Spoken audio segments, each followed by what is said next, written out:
Bro, I'm in a situation where I am appreciated. The NFL world was stunned when the Miami Dolphins traded away their Pro Bowl tight end Jonnu Smith to the Pittsburgh Steelers in a blockbuster deal.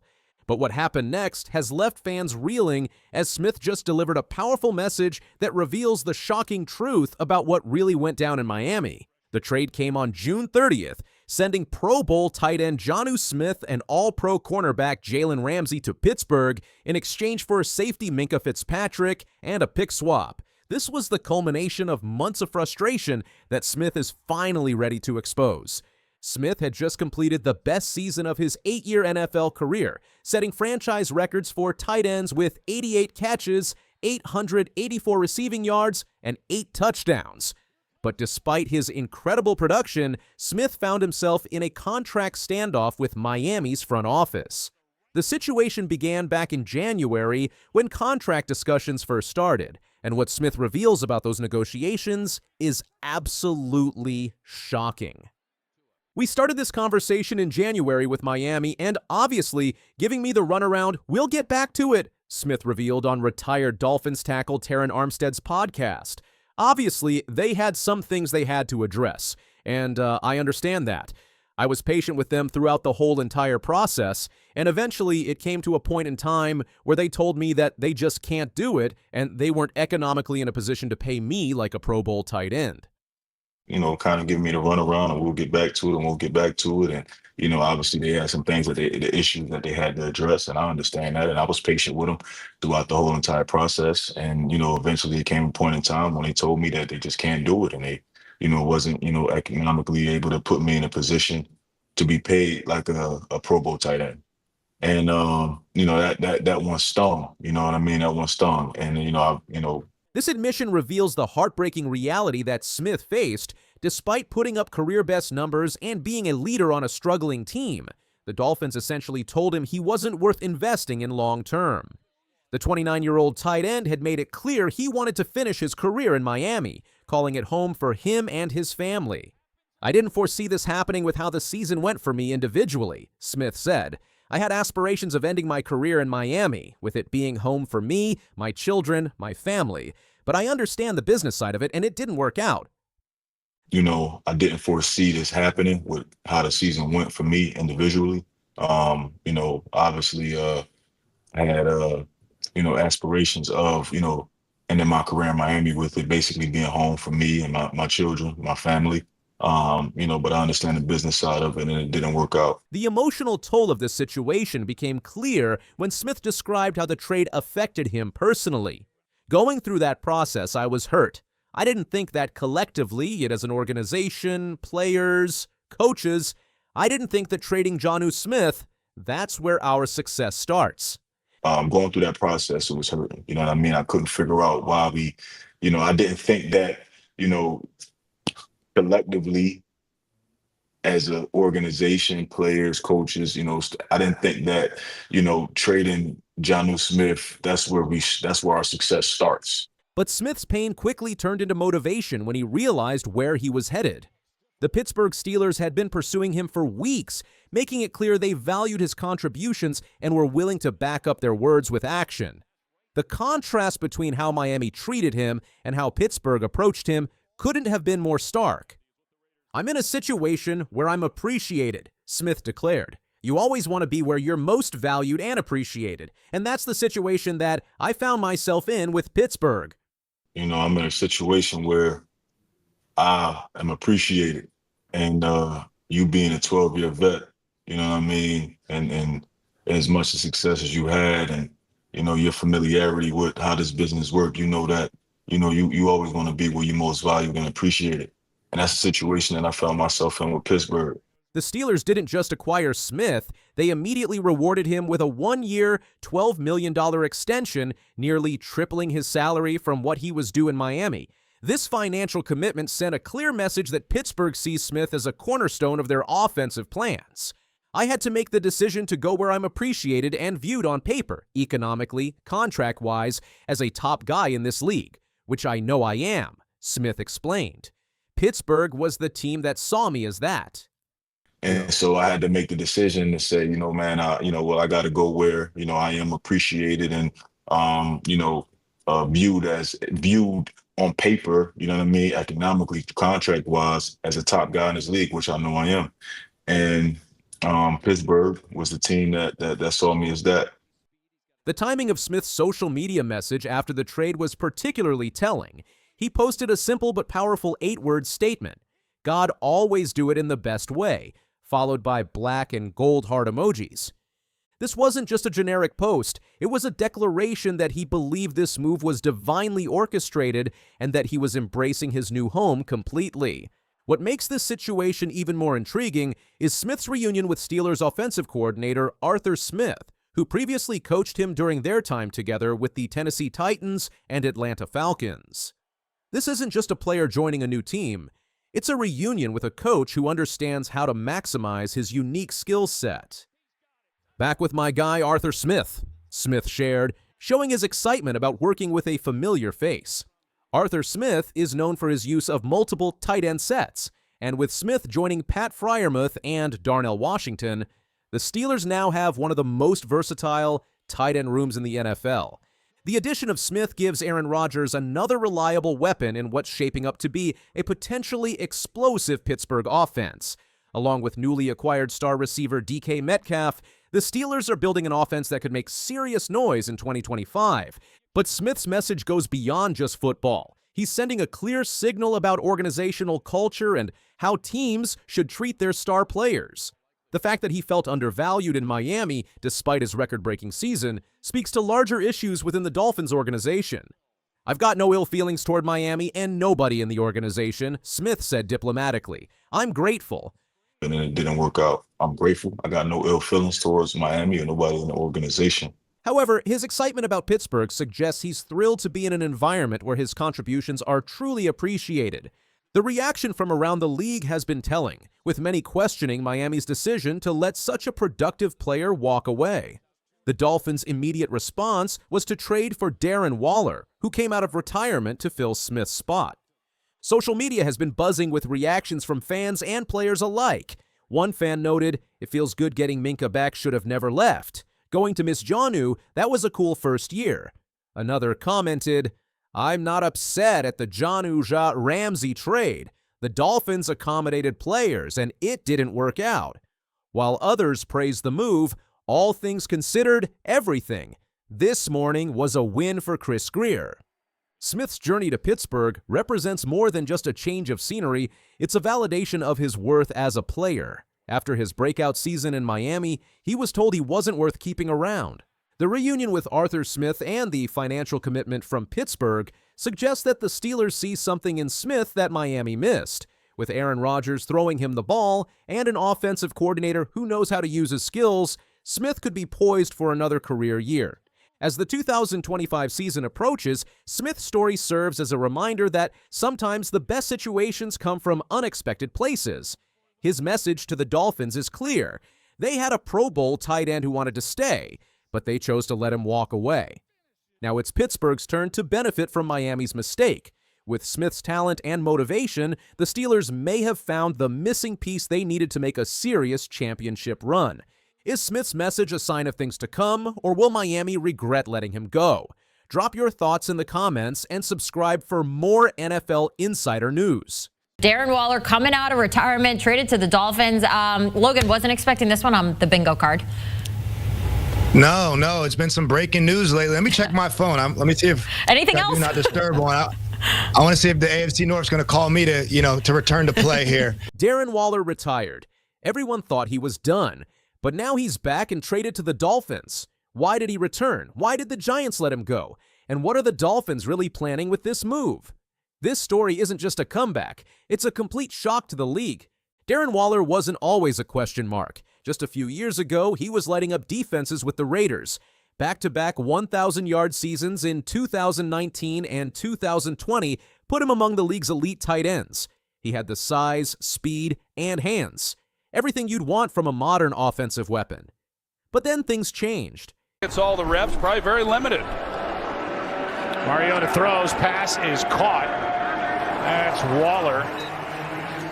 Injuries piled up. Waller missed 14 games over 2 seasons, and when he landed in New York in 2023, he looks like a shadow of his former self. In 12 games with the Giants, he had just 52 receptions, 552 yards, and 1 touchdown. He was supposed to be the centerpiece for a rebuilding offense. He ended up being another injury story.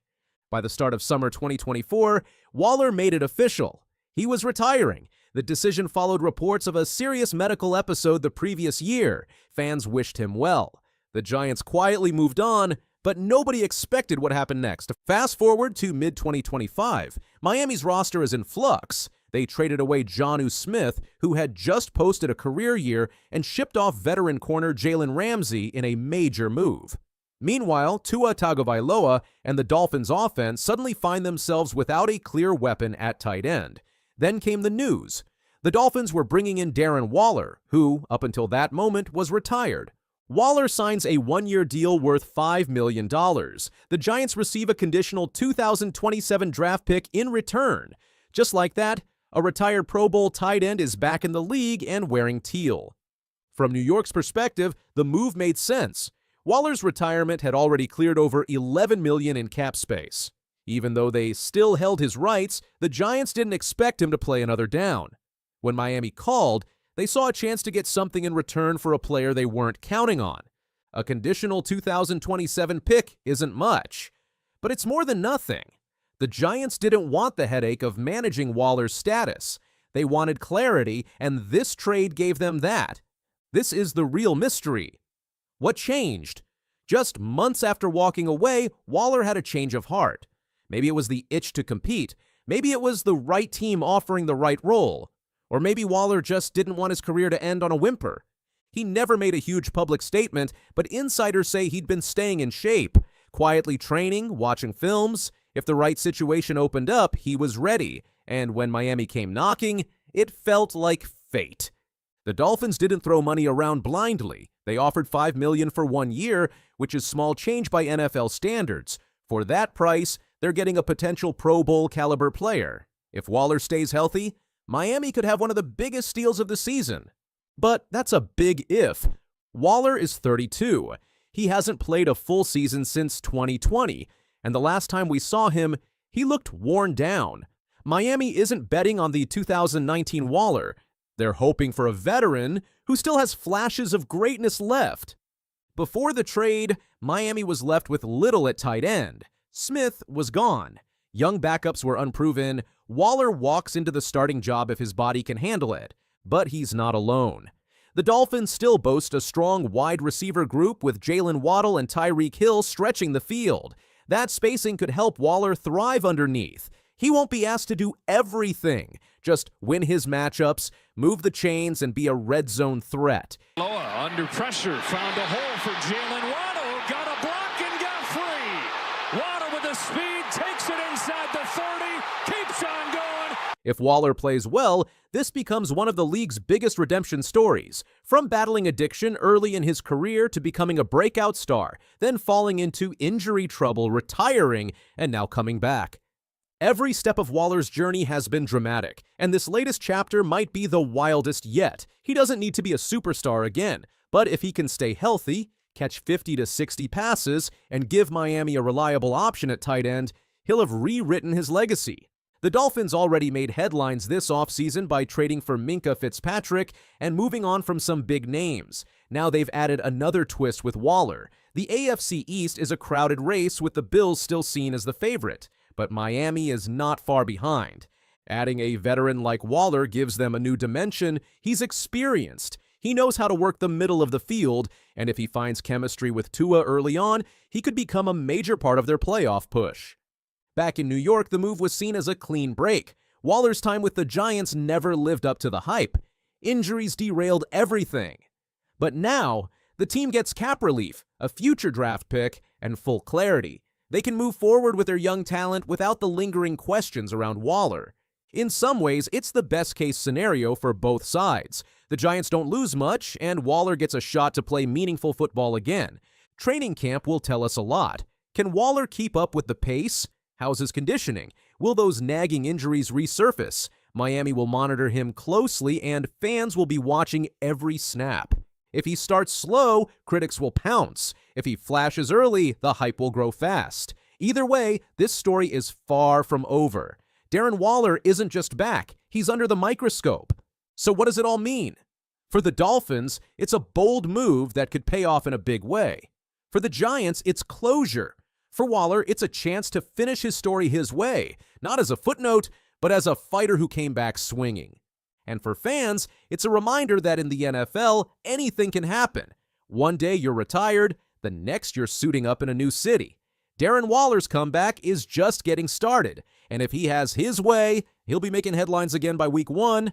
If you like this breakdown, hit like and drop a comment. Do you think Waller still has something left, or did Miami make a mistake chasing the past? Subscribe for more updates as this story unfolds. We all agree Trey will be right?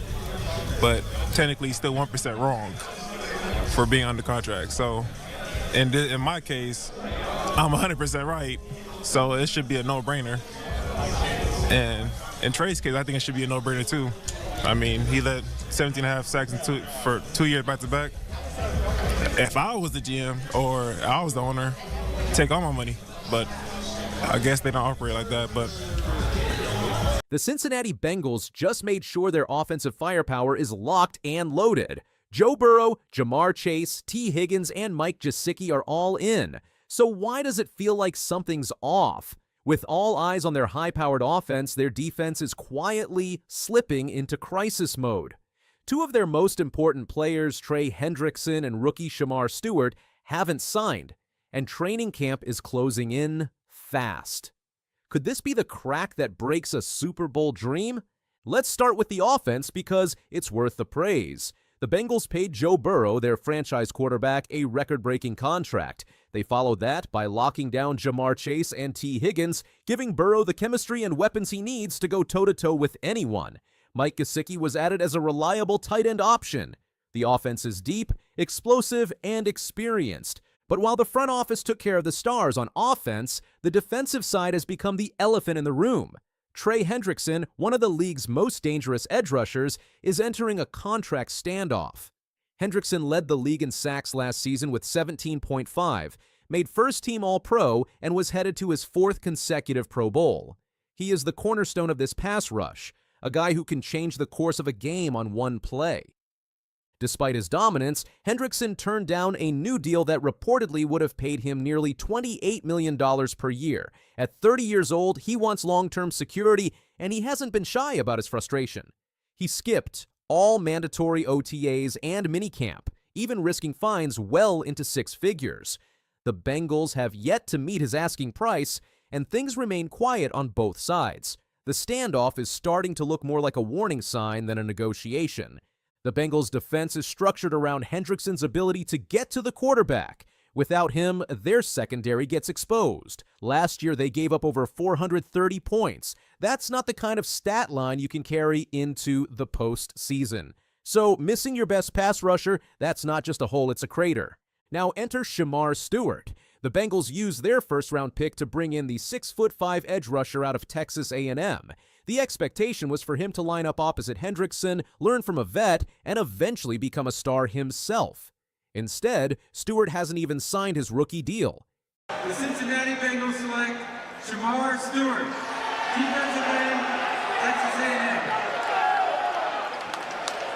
He showed up for rookie minicamp. He was present during team events, but he didn't take a single snap. Stewart's holdout is all about contract language. Specifically, the Bengals have inserted clauses that could void future guarantees under certain conditions.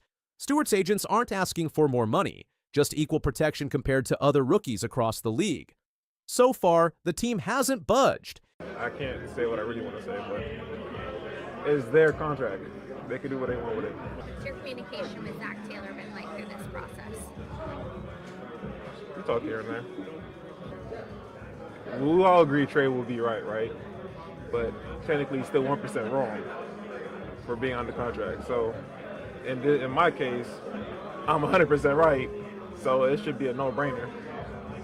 And in Trey's case, I think it should be a no-brainer too.